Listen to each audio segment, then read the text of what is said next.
Hi, hello mga kabisdak. So karon laing sugilano na usab ang atong mapaminaw diri sa kini ang akong suliran. Bas naa ni siya problema kabahin ni sa yuta nga gikuha nila sa usa ka subdivision. So naimpas na sila og bayad apan wala sila matagai og titulo. So mao kini ang iyahang pangayoan og tambag sa atong mga eksperto, mga abogado. Si Attorney Elaine. So, kung kinsa pa tong wala pa makasubscribe sa akong YouTube channel, palihog kog subscribe o click po sa notification para updated mo sa mga sumusunod na ko nga upload. So, di na nato ilangan ato nang isunod ang maong drama. Kini ang akong suliran. RMN Drama presents Kini ang akong suliran. Sa bugtong tuyo nga kami makaalagad kaninyo, among gituyo pagmugna kining maong tulumanon nga pagatambagan nila ni Attorney Elaine Bathan nga mutabang sa pag-iway sa mga gumunhap ug kalibo nga inyong gihambin ilabi na sa punto legal. Kinisab si Dr. Rene Obra ang kaabag sa inyong suliran. Kini ang akong suliran. Kini ang akong suliran.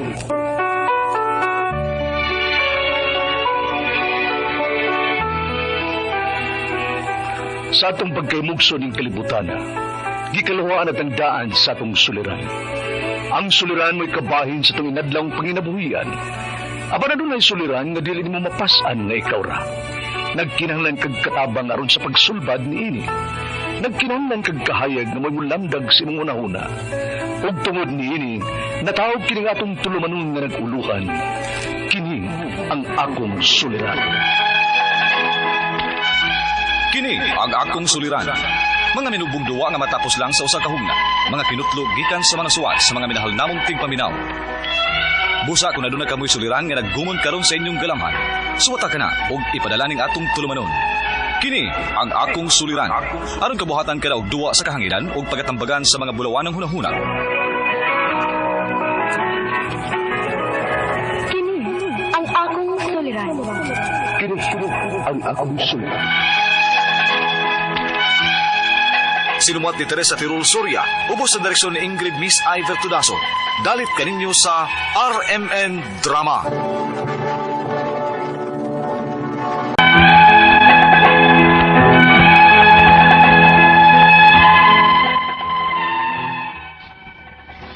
Maayong adlaw kaninyong tanan nga nagpaminaw karon, ning tulumanon kini ang akong suliran.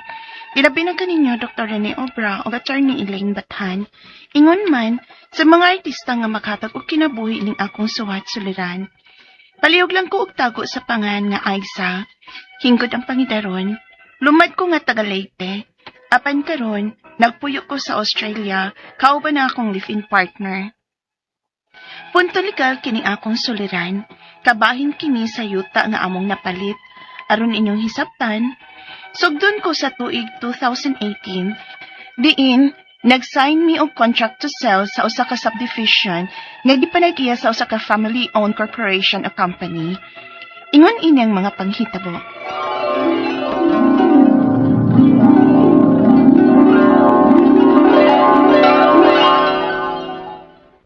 Huy, Aiza!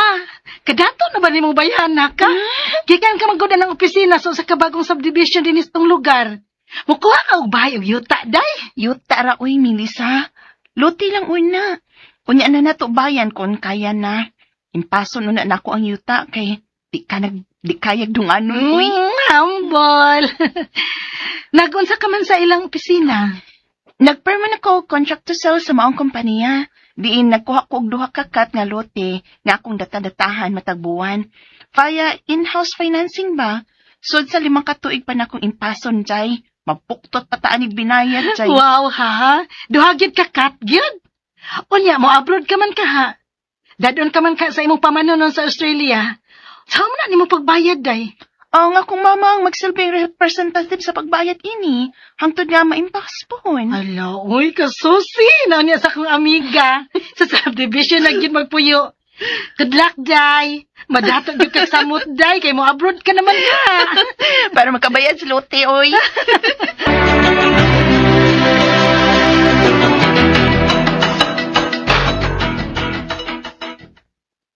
Ma, ato namin ni William. Oh, pag-ayo-ayo dito sa gawas. Ay, mingaw na unya ko nimo, Aisa. Ako sap, ma. Pero para ni sa atong ukmang akong paglayta, ma. Daghan patang gustong buhaton. Mag-impas patas yuta o magpahay pa pala ta. Maulagi. Nya, maon na to, ha. Ikaw na niya'y bahala nga mobayad sa lote nga atong natadatahan. Kuntuan ako sa gawas. Magpadalang unya ko nimong kwarta nga para bayad. Okay, oy, sige. Way problema, nak. Nya, balitay niya kung matag-update sa gibayran na itong yuta, ha. Oo, anak. Og pag-ayo-ayo mo sa gawas, og pag-amping. Salamat, ma.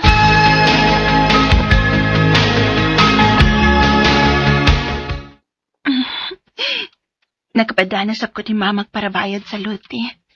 Magwat na lang ko nga makasensya na ako resibo siyang pagbayad. Aron may kapisap ko din ni sa gawas pa. 2021 na ron. Og nagsugod kog bayad ani pag 2018 pa. Sunod tuig, 2022 pohon. Maimpas na ganyan ko ninyo taa. Ay, si mama. Nanawag mong yun eh. Ngawa pa man makasan ako resibo. Hello, ma. Nakabayad na ka? Oh, nak. Apan doon ay problema ta, oy. Ha? Kinalimot di ay kog sulti nimo nga nakadawat di ay ko og suwat gikan sa ilang kompanya nga gihod una nila ang pag-isyu og resibo o ang pagsingil og monthly amortization in accordance sa cease and desist order gikan sa Department of Human Settlement and Urban Development kundi HSUD. Ha? Nga naman ko ma.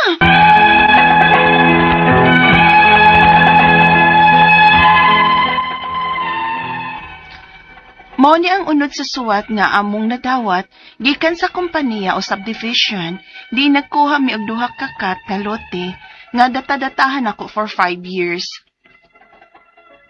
We recently received an order from the Department of Human Settlement and Urban Development to cease and desist from collecting the amortizations, pending compliance with certain requirements which will be submitted to such office. Unya, Unsaon man ni nato ronak? manawag ko sa kumpanya, ma. Magsusi ko bahin ini.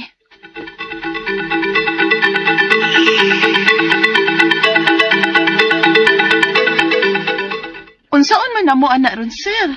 Kaya nakabayad na rabamig tulo ka tuig kapin? Wala may angay kabalakan sa inyong nakuhang lote, ma'am. Okay naman. Ang hinungdan sa cease and desist order, tungod kay may development visa sa division nga wa pa makumpleto. Ang okay ra gyud nga magpadayon mo sa pagbayad hangtod nga maimpas ninyo, ma'am. Pero dili pala kita kahatag ninyo resibo. Itago lang unya ang deposit slip, ma'am. Mao ba? Ayaw kabalaka, ma'am. Kay okay pa nga mong kumpanya. May uban na gani nga nakaimpas na sa wa pamilisulisura sa DHSUD nga nakatukod nagbahay sa ilang lote, ma'am. Makataglaon niya ninyo pohon og deed of absolute sale og titulo kung maimpas na ninyo ang inyong lote. Mao ba, sir? Sige. Ipadayon akong pagbayad sa among lote, sir.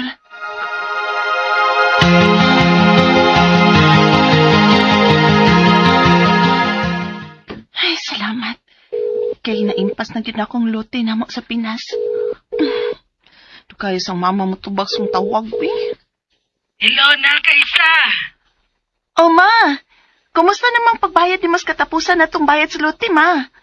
Maghatag na sila sa gisaan nila nato, nga kung maimpas na ta, makahatag na sila deed of absolute sale, o appeal ng mga property documents like titulo sa tong yuta. Fully paid naman yuta. Kuan raman ning ilang gihatag, nak. Notarized certification of full payment para proof lang nga fully paid na ang maong yuta. Unsa? Unsaon man ni nato, ronak? Wa ka tamas kam, ani? Ha? Ay, hindi lang na ta maghuna-huna na ron maoy. Kay mas stress lang ta. May plano man ming mabakasyon si William diha sa Pinas, ma. Usan ni sa akong atimanon inig-abot na ko diha.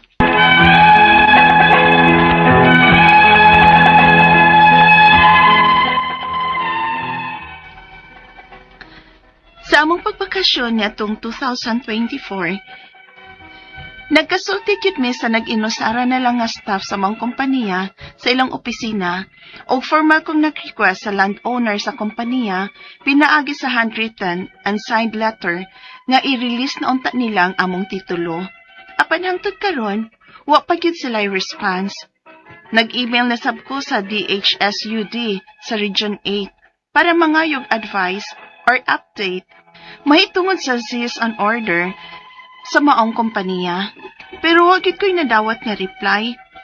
Ang istorya sa company staff nga akong ikasulti, nga namatay daig kuno ang mismong tag-iya sa yuta o real estate company, ug ang duha ka anak na niini ang nag-manage sa ilang kompanya og mga yuta.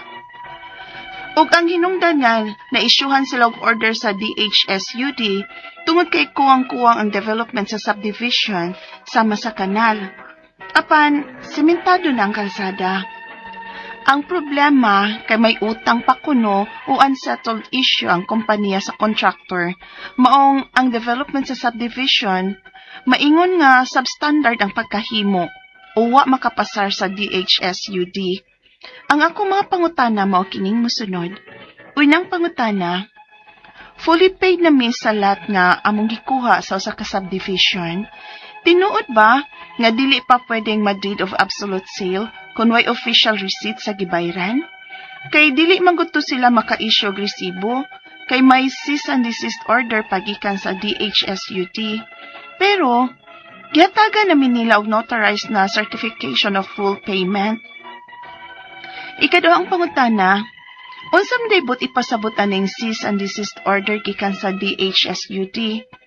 Angay pa di ay nga kaming mga buyer ang maapektahan sa problema o issue nga dili masettle sa real estate company? Ikatulong pangutana, angay pa ming mabalaka nga basig di gyud ma-release ang among titulo o ma-transfer sa among pangan? Wa masab tingali ko ma-scam kay mas nag-una pa namo og kaimpas o nakapalit kay nakapatitulo naman sila og nakapatukod na og pay. Ikaupat nga pangutana, gusto na namong tukuran og bayang among napalit nga lot. Aside sa building permit, kinahanglan ba gyud nga ma-transfer usa diri namo ang pangan sa titulo sa napalit na nga yuta? Ikalima og katapusan, unsa may angay namong buhaton o asa mi mo dangop og advice o tabang para ma-release ang among mga property documents aron ma-transfer na sa among pangan ang titulo sa yuta. Kinahanglan ba nga mo konsulta pa mig abogado? Di man gud unta ko ganahan nga moabot sa pagpasaka kaso kay hasol og gasto na sabog ni ako permi magpuyo sa abroad. Palihog, tabagi ug tambagi ko. Kini ang akong suliran, Aiza.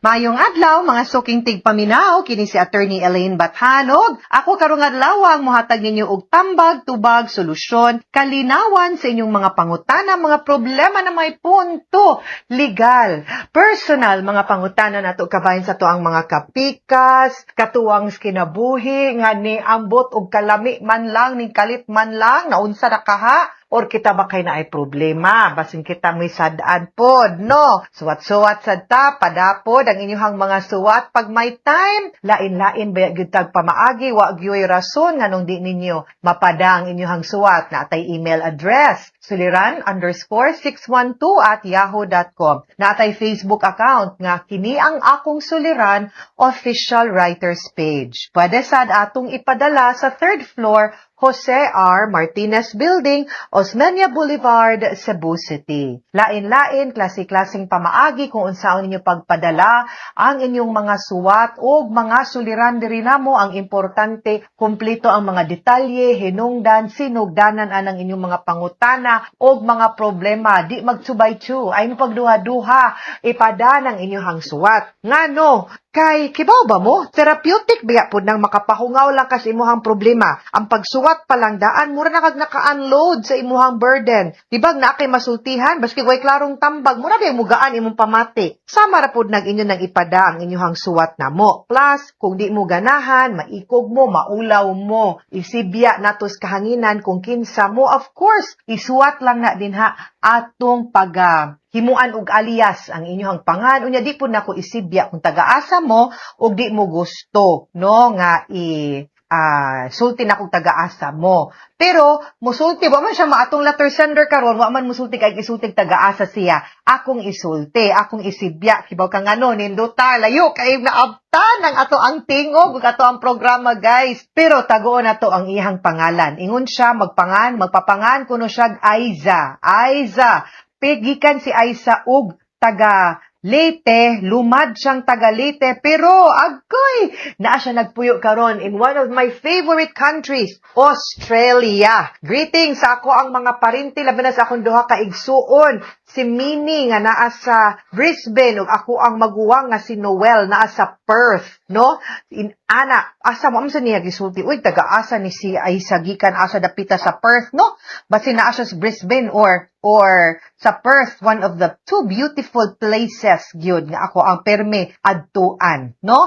Ingon siya taga Leyte gyud siya, lumad nga taga Leyte pero naa siya live-in partner sa Australia. Sugod pa pag 2018, nag-sign sila contract to sell sa usa ka subdivision nga family-owned ang kumpanya. Unya kay kani si Melissa, no? Katong sa drama na to, momento'y nagalgal niya pamalit og kanang yuta. So, nagpadasag kwarta sa iyahang mama, unya, maghuwat siya nga makasend og resibo, unya, pagka 2021, nagsugod na siya, bayad man ato pag 2018. So, iyang expectation, impas na ang yuta. Pag 2022, unya, sa mama, iyang mama, niingon man niya nga, gihold ang pag-issue og resibo ug ang pagsingil sa monthly amortization kay naay problema with DSUD. Ni issue si DSUD kaning Department of Human Settlement and Urban Development mo naman ibag-o nga, no? Sa HLURB sa una, Housing Land Use and Regulatory Board man na sa una. Karon DSUD, DHSUD, Human Settlement and Urban Development mo na ni pangan. So mo ni nga giingnan sila nga na ako na cease and desist order. So, pero ang ingon sa ilaha nga, wara mo'y angay kabalaka. Kay, naay development kuno sa subdivision nga wala pa makumpleto mo nang naay cease and desist order na ipatago lang kuno ang mga resibo ug ang full payment. Now, gitagaan sila og notarized certification of full payment para proof nga fully paid na kuno ang yuta. Ning bakasyon sila pag 2024. Mo man ni ato ang na kit-ano unya wa naman nagmika gilangaw man ang ilahang staff usaray tao sa opisina unya naghimo siya letter nga ipa-release na unta ang titulo unya nag-email na pud siya sa DSUD sa Region 8 para mangayog update. So, muni iyahang mga unang mga pangutana kay murag naapay mga unsettled nga mga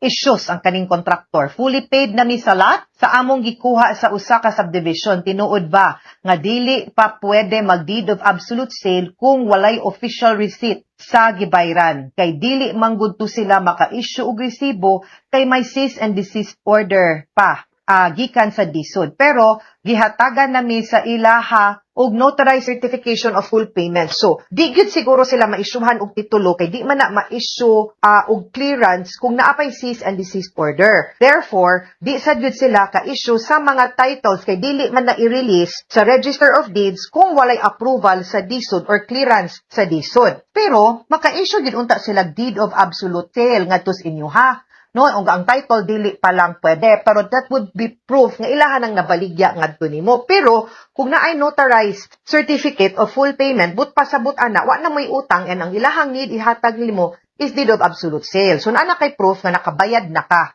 Ang deed of absolute sale will formalize it na lang, pero secured na ka in terms of proof nga naka-full payment na ka. Now, ikaduhang pangutana, unsa ay ibuot ipasabot aning cease and desist order gikan sa DSUD. Angay ba ning mga buyer nga maapektuhan sa problema or issue nga dili ma-settle sa real estate company in a way ma-affected yuta nga numan. Kaya ang atong gipalitan nga yuta no, gipalitan sa yuta, developer man. Nya, kaning mga developer og mga subdivisions, mahog manggod ni nga ilahang gibuhat, ning palit sila og usa ka dako nga piece of land, no, or lain-laing titulo, unya, gihimo nilang usa ka subdivision. Ilaha manggod nang applyan kay kontrolado man ning ilang pag-operate sa ilang negosyo sa DSUD. Kay di man tabi di basta-basta lang magtukod og mga subdivision, subdivide na to, buak-buakon na to, nya ibaligya na to piece by piece sa mga tao. Kay way mo kontrolar ug mo protektar ninyo. Kay need man na nila i-develop ang area, ang open space, ang mga dan, ang drainage, ang electricity nga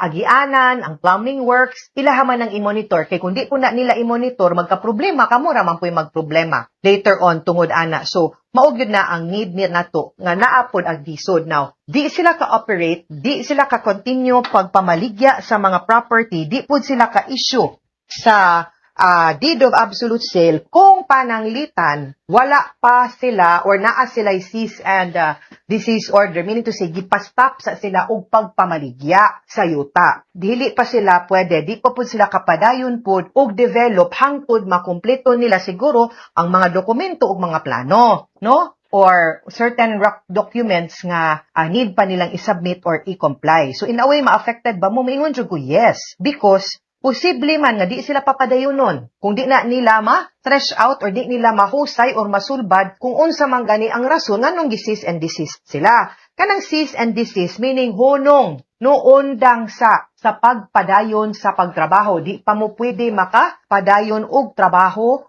no, or pagpamaligya, cease and desist, you need to stop. Mo na pasabot ana. So, wa man ko kibaw unsay reason nganong gipa-cease and desist order sila. So, unang ikatulong pangutana. Idepende man gud, no? Kay kung makibotag ma-comply ra ba nila or naagid akong problema unsaon nila pagsulbad, they need to tell you also. Para kibaw mo unsa gi estado, kay in kaso di i-cancel na lang, kuhaan na lang balik ang kwarta. Ikatulong pangutana, angay ba ming mabalaka nga basin di gid ma-release ang among titulo ug ma-transfer sa among pangalan. Wala man sa tingali ko ma-scam. Kay ang mas nauna pa namo og kaimpas or nakapalit kay nakapatitulo naman sila ug nakapatukod na og balay. Then I think siguro wala. Kay if the fact nga ning issue sila nimo og certificate of full payment, it means to say ni acknowledge sila nga nakadawat sila sa bayad and wasad sila mahadlok mo issue ana. Naalang gid siguro gamay problema. Ang importante sutaon og pangutan-on nimo maybe through the developer sa ilang office or sa HLURB kung unsay rason nganong gi-cease and desist order sila ug naka-comply na basad sila.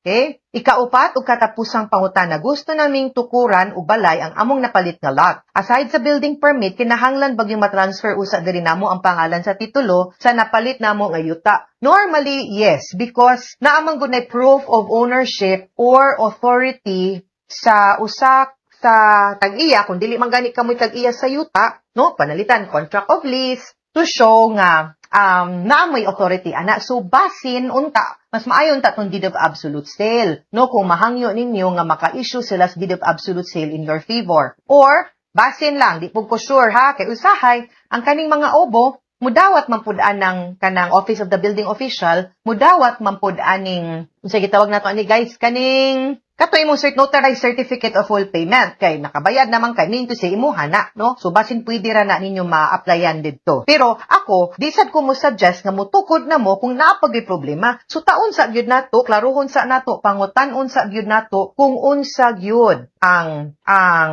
unsa na need nato nga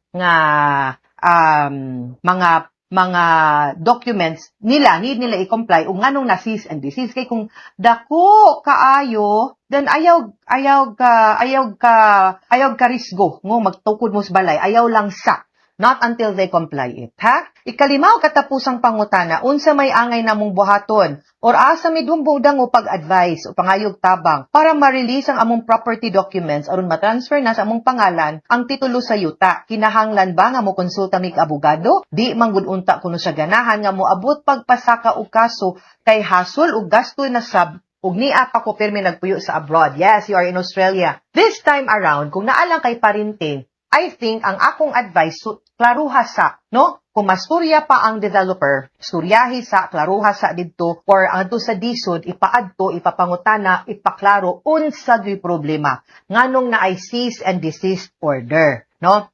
Ipa-check na to na, ipapangutana didto unsay rason. And pangutan asad ang developer, what are they doing about it? Ilahan na ba ning gihusay? Naan na ba sila gibuhat para matarong ni? Kay kung dili, then medyo maglisod manggod ta. Problema ta ba? Dili ko gusto nga magka-problema rata later on tungod ana. Better mangyud good nga atong maklaro kung unsa say problema nato diha, ha? And then, kung dili gani gyud, way klaro way ko ang tubag, then I think, that's why I said, ayaw sa gyud pagpatukod, you might want to decide to file a case nga ato na lang kuhaon ang kwarta, ipalit na lang na ngadto ug lain nga developed nga subdivision na may daghan din hapon siguro in Leyte nga atong maklaro nga why cease and desist order ug nindot og record sa DSUD. Okay? So mo ni advice gyud nako ninyo guys, no, mga suking tigpaminaw. Mupalit gani tag yuta, apil gyud na akong tawag ana due diligence. Ato sa gyung klaruhon, sutaon, susihon ug pag-ayo ang kaning mga subdivisions kanang mga packet-packet lang ba tan-awa nga naa sila'y license, no? From the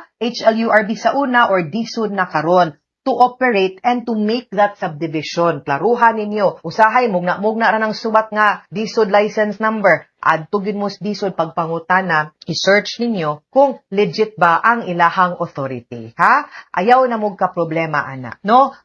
Para di na mo magka-problema, ana, later on. I mean, ha? Kay like I said, kaning pagpalit na tugyuta, dili sayon. Naakas gawas, lagi, nag-earn kag dollar, pero katrabaho man ka. Hoy, kibabaya ako nga din sa Australia, dili sayon pagpangitag kwarta. Mahal pud baya, dako pud mo buhis din ha, no? O nindot mo healthcare, pero hinaguan na tanan ng ato ang gigamit pagpalit sa ato ang yuta din hisusutaag klaruhanaan. Mga sukintig paminaw, hinawat unta nga namoy nakutlo na pagtulunan karong adlaw. Kini si Attorney Elaine Bathan, daghan kay salamat sa inyong pagpaminaw sa atong tulumanon. Hangtod sa sunod na sugilanon, dinhi gyapon sa tuang programa kini ang akong suliran gikan sa RMN Production Center, Radyo mo Nationwide. Tatak RMN, daghang salamat og maayong adlaw.